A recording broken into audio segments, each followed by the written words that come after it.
The morning sun spills over the Blue Ridge Mountains as Evelyn Hartman and Jason Cole wind their way up the narrow, pine-shrouded road.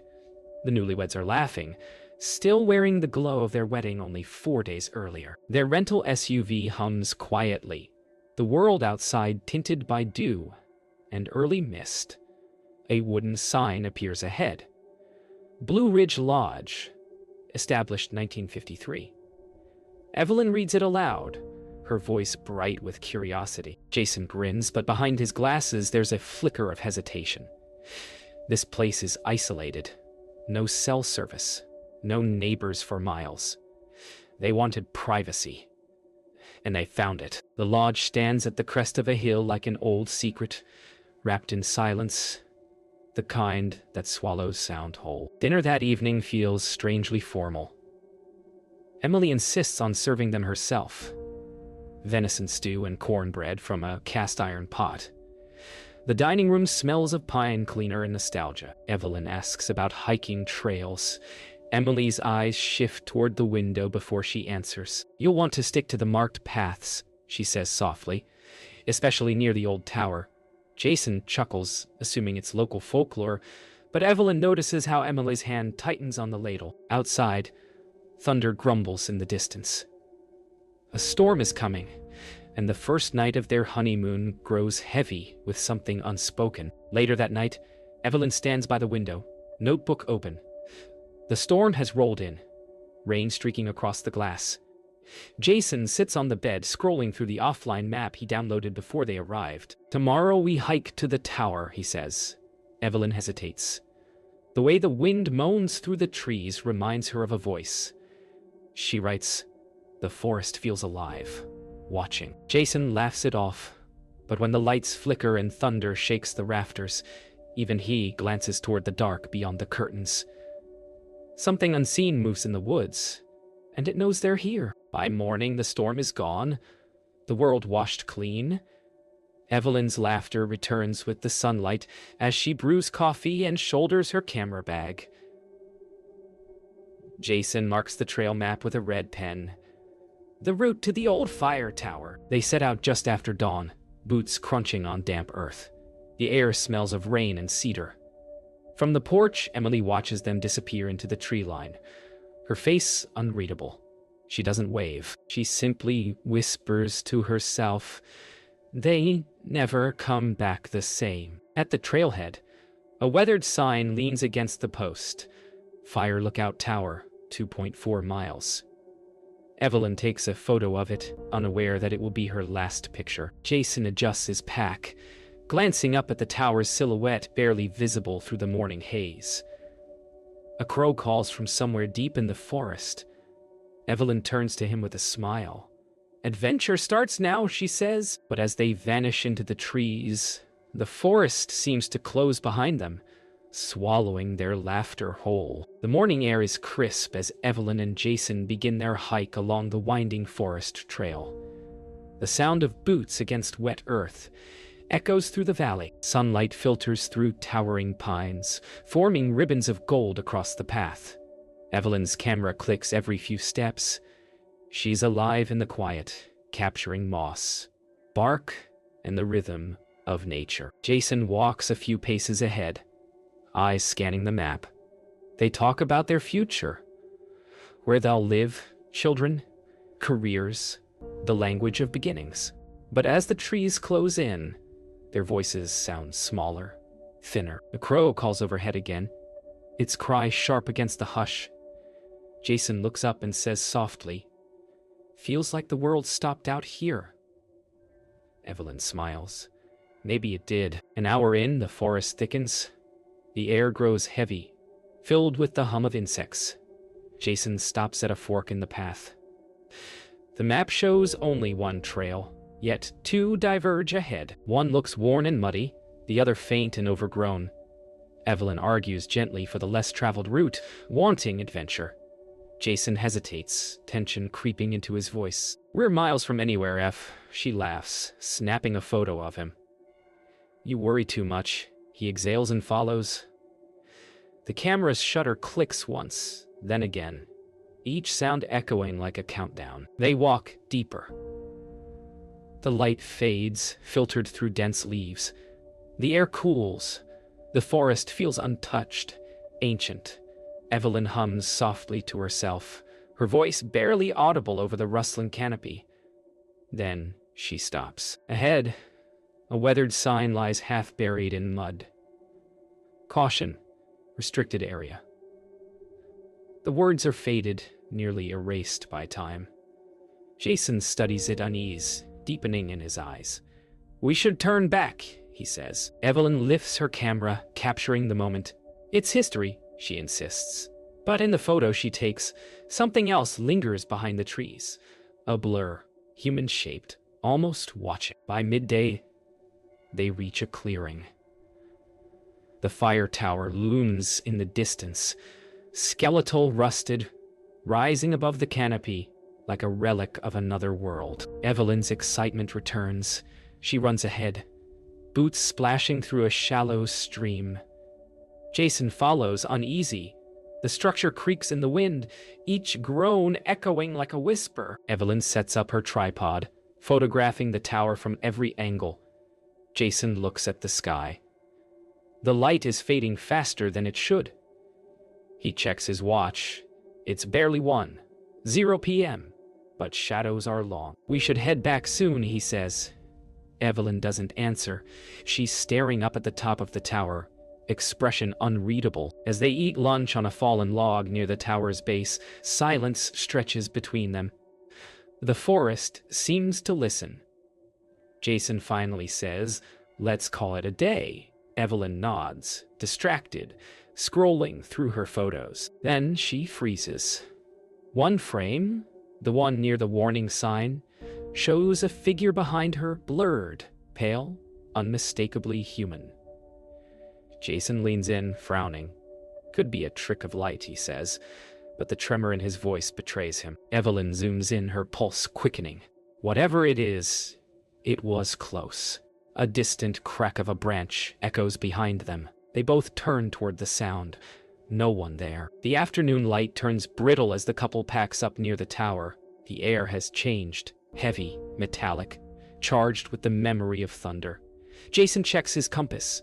It spins slowly, unanchored. Evelyn traces her fingers along the tower's ladder. Just one look from the top, she says softly. Jason starts to protest, but her hand is already on the first rung. The steel groans under her weight. Above, wind rushes through the girders like a warning. Jason stands below, watching her ascend, his jaw tight. Be careful, he shouts. She doesn't answer, only climbs higher until her voice echoes faintly. The view is worth it. Then, a sudden sharp cry, the sound of metal snapping. Silence. Jason's shout shatters the quiet. He races toward the tower's base, heart pounding, eyes darting skyward. Evelyn isn't visible, her voice replaced by the slow drip of rain returning from the clouds. He circles the structure, calling her name again and again, each cry swallowed by wind. Beneath the tower, he finds her camera lying face down in mud, lens cracked, strap tangled. He lifts it, his reflection broken in the shattered glass. Evelyn! Nothing answers but the forest. Then, a faint echo, almost like his name whispered back. But it comes from deeper in the woods. He searches. The forest becomes a maze, every tree identical, every sound magnified. Branches scrape his jacket. His boots sink into soft ground. He calls until his voice breaks. Then he sees it. A flash of green fabric snagged on a branch. Her jacket. He sprints toward it, heart hammering.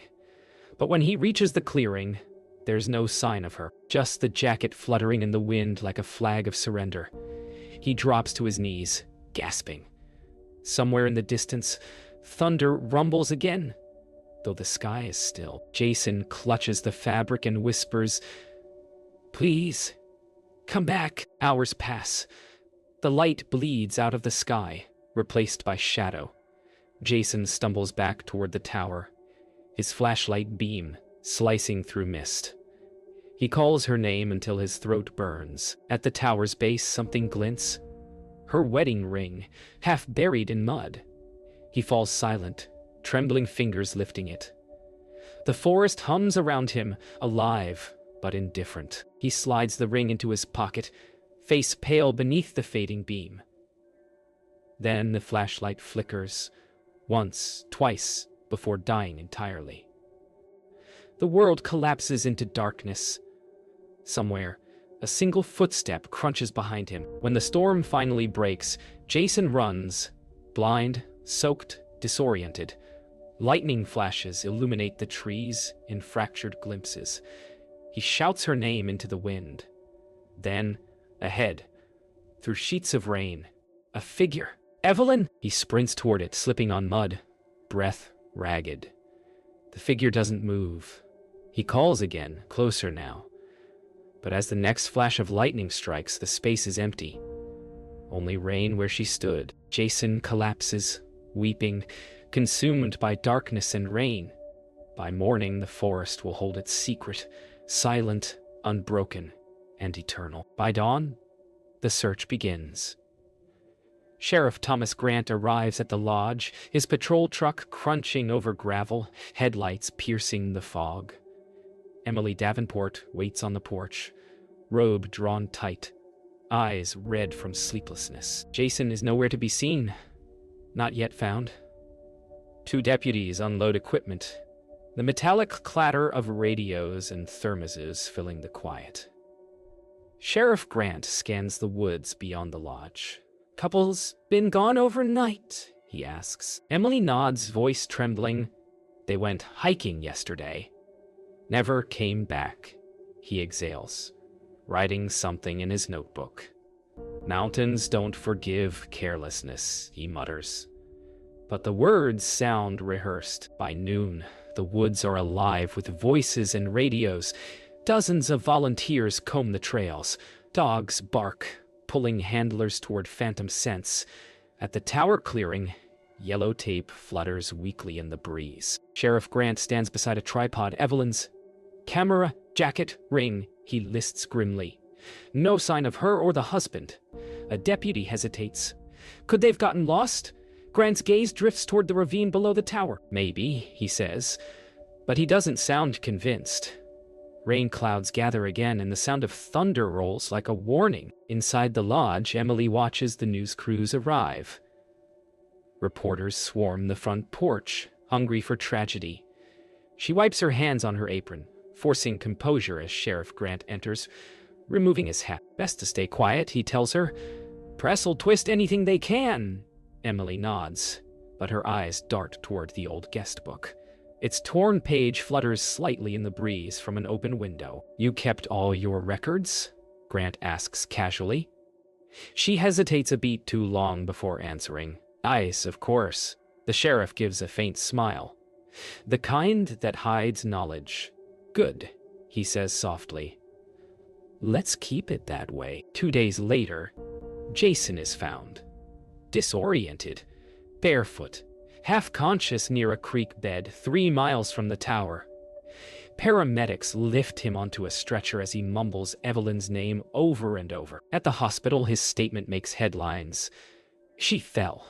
I tried to find her." Sheriff Grant listens from the hallway, expression unreadable. "No signs of a fall," a deputy whispers, "and the tower ladder was intact." Grant rubs his chin, muttering, "Then something doesn't fit." But within hours, the official story is sealed. Accidental disappearance during severe weather. Case closed before anyone asks why. Jason's clothes were covered in someone else's blood. A week later, the search is called off. Reporters move on. Jason, released from the hospital, drives away before dawn, refusing interviews. Sheriff Grant files the final report. Presumed dead. Evelyn Hartman Cole. He closes the folder slowly, hands lingering on the paper. Emily watches from the doorway, whispering, "Is that it?" Grant doesn't answer. He locks the file drawer and turns off the light. But in the silence that follows, we hear it. Faint, distant, carried on wind through the trees. a woman's voice calling for help. The mountains listen, then grow still again. 8 years later, the case file sits buried beneath layers of dust in the county archives. Detective Mara Vance opens it with gloved hands, flipping through photographs of the tower, the ring, the jacket. She's seen hundreds of missing persons cases, but something about this one feels wrong. Too neat, too final. The sheriff's notes are sparse, evidence logs incomplete. "Where's the husband now?" she asks the clerk. "Moved west. Changed his name. Last I heard," he says. Mara closes the folder. "Then we start there." She stares at a photo of Evelyn smiling in front of the lodge, her eyes bright with hope. "You deserved answers," she whispers. And for the first time in years, the Blue Ridge case breathes again. Mara drives up the same mountain road where Evelyn and Jason once traveled. The forest looks unchanged. Same pines, same fog curling along the ridges. But time has weathered the signs. The old Blue Ridge Lodge is still there, though the paint has faded to gray. Emily Davenport greets her on the porch with a careful smile. "Haven't seen law up here in a long time," she says. "Maybe it's time someone did," Mara replies. She studies the woman's face, searching for cracks. Inside, the air smells of cedar and lemon oil, untouched by years. On the wall, the guest book hangs framed, open to a page that ends right before May 2017. Inside the lodge, Mara questions Emily. "You remember them?" Emily nods, fingers twisting her apron. "Hard to forget," she says. Mara gestures toward the framed guest book. Missing page. "Why?" Emily hesitates, gaze dropping. "Got water damage that year," she says too quickly. Mara studies her, silent. Then she walks to the guest book and runs a gloved finger along the torn edge. "You ever believe they just got lost?" Emily's voice cracks. "Nobody gets lost up here. They get taken by it." Mara looks up sharply, but Emily's eyes are glassy, far away. "Taken by what?" she asks. The answer never comes. That night, Mara stays at the local inn. She spreads the case photos across the bed. The tower, the tripod, Jason on the stretcher. Something catches her eye. A photo labeled "Recovered Evidence, May 17th, 2017. It shows Evelyn's camera, mud-caked but intact. Yet the report says, "Camera destroyed on recovery." Mara flips the photo under the lamp, revealing faint letters on the back. Initials, E.D. Emily Davenport. The camera wasn't lost. It was taken. Mara exhales slowly. "So you've been guarding more than memories, haven't you, Emily?" she murmurs. Outside, wind rattles the windows, and a crow cries in the dark. Morning breaks gray and cold. Mara drives back to the tower site, boots crunching over frost. The forest is silent now, reclaimed. She stands beneath the rusted frame, eyes tracing the ladder where Evelyn once climbed. Her phone buzzes. A call from records. That camera? We never logged it. Mara kneels, brushing away leaves until her fingers touch metal. A rusted fragment of a tripod, half buried. "You never left here, did you?" she whispers. The forest stirs in the wind, whispering like breath. For the first time, she feels watched, not by guilt or memory, but by truth, waiting to be uncovered. The next morning, Mara brings in a forensics crew. The frost-coated clearing buzzes with low radio chatter and the grind of metal detectors. She stands aside, watching technicians mark the ground near the tower base. Within an hour, a call comes. "Detective! Something under here." Shovels scrape. The earth gives way to rotted cloth, a rusted buckle, and bones wrapped in decayed nylon. Mara swallows hard. Her voice is calm but distant. "Tag it, photograph it, bag it." Above them, wind moans through the steel tower like a lament. One of the techs murmurs, "Think it's her." Mara's eyes stay on the ground. "I think it's time we finally let her speak." At the lab, the remains tell a partial story. fractured ribs, soil packed into the lungs, a shattered wrist. Mara studies x-rays glowing against the light board. Fall trauma. The coroner says, from height, maybe the tower. She nods. What about the other DNA? He hesitates. Blood on the jacket. It's not hers. Mara feels the chill creep into her spine. Then whose is it? The coroner shakes his head. Male. Unidentified. Outside, rain beats against the windows. Mara realizes what it means. Jason Cole didn't just vanish. He died out there too. But someone made sure his body was never found. Back in town, Mara revisits the sheriff's office. Sheriff Grant sits behind the same desk, older now, eyes heavier. She lays a photo of the recovered bones before him. 8 years of silence, she says. You ready to talk? Grant exhales through his nose. We did what we had to. Storm washed out the trail. There were politics, tourism, funding. People wanted it forgotten. Mara leans forward. You buried the evidence. Grant's gaze hardens. You think this county could survive another tragedy headline? She stands, gathering her files. Maybe survival's not the same as justice.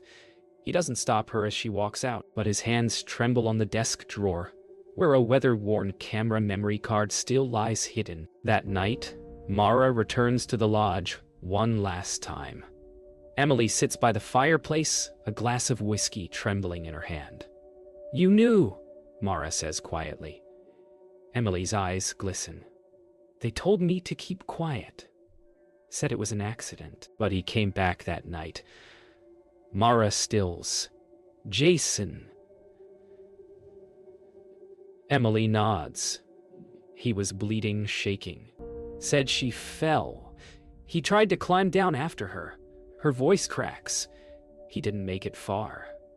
The sheriff found him at the creek. They buried him to protect the lodge. Mara's breath catches. Where? Emily looks toward the window, beneath the old tower. Detective. Where else would you hide guilt? At dawn, excavation resumes. This time they dig deeper, beneath where Evelyn was found. Soil gives way to fabric. Another jacket, darker, heavier, than bones.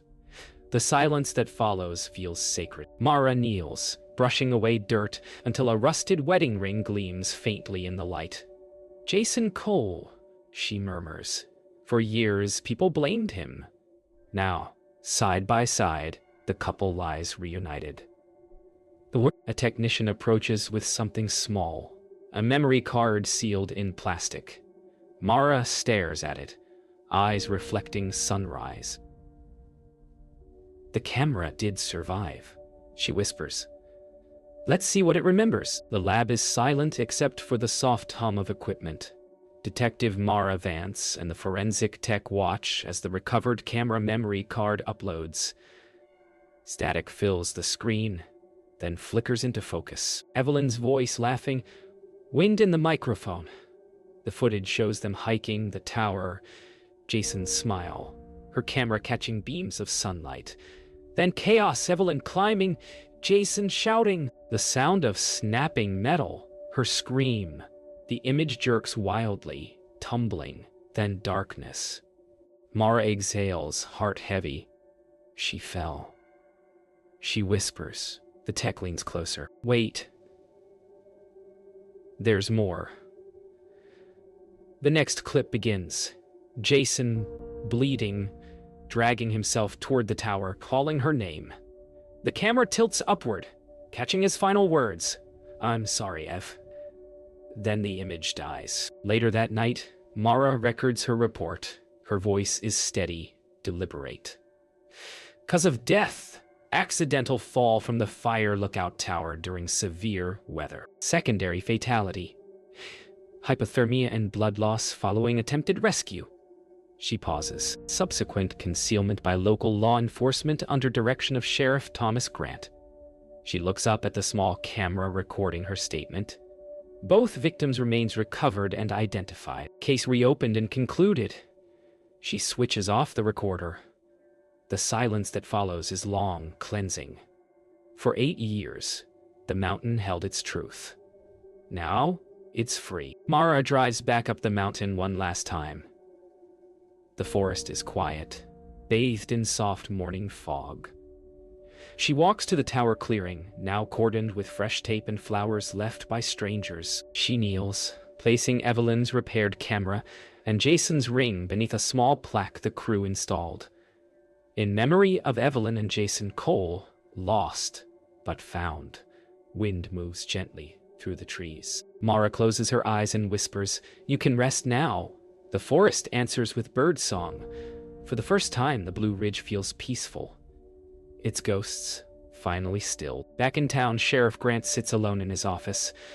The badge on his desk gleams in the dying light. He stares at the closed door, listening to the echo of his own conscience. The radio on the shelf crackles with news of the solved case. Mara's name, her discovery, the truth finally aired. His hand trembles as he removes his badge and sets it down. The sound is final, like a gavel. He whispers to no one, "I just wanted to protect this place." But the mountains outside remain indifferent. Some legacies, he realizes, are built not on what's said, but what's hidden. Months later, a small local news piece runs, "Blue Ridge Lodge reopens after restoration." The building gleams under fresh paint, tourists smiling in the doorway. Yet when the camera pans wide, deep behind the trees, a flash of movement. Just wind through branches, perhaps. Or something else. Mara's narration fades over the final image. Every place holds its story. Some whispered, some buried.